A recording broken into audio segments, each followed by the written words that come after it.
In this question, we are given that we have to find the value of x and check if it is less than 5 or not. So keep in mind that the question does not mention about x being an integer or a real number. So while taking values and checking if it is less than 5 or greater than 5, so let's move on to step 2 and check statement 1.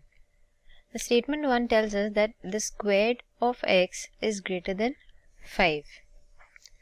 Now there are two cases possible here. Suppose x is equal to 3.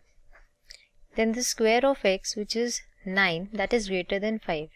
But here x is less than 5. Another case that can be possible is when x takes the value 6. In this case, x squared, which is 36, is also greater than 5, but x is not less than 5. So from this option, we can answer the question with a yes, and from this option, for this value of x, we can answer the question with a no.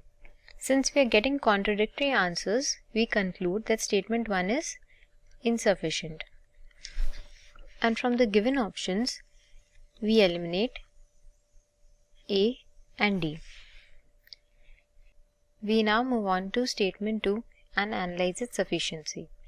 Now the statement 2 tells us that x squared plus x is less than 5. We can write this as x is less than 5 minus x squared.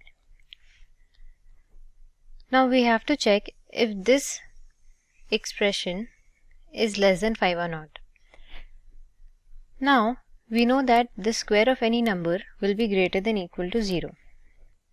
If we multiply both sides by a negative sign, we get minus x squared less than or equal to 0.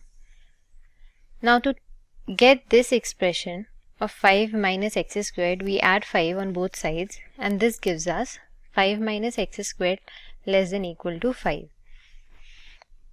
Now we know that x is less than 5 minus x squared, and we have derived that 5 minus x squared is less than or equal to 5.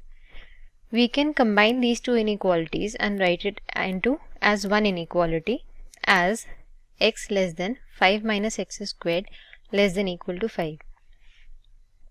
Now this gives us that x is less than 5, because if 2 is less than 4, which is less than 7, we can conclude that 2 will be less than 7. Using the same logic, we can conclude that x is less than 5.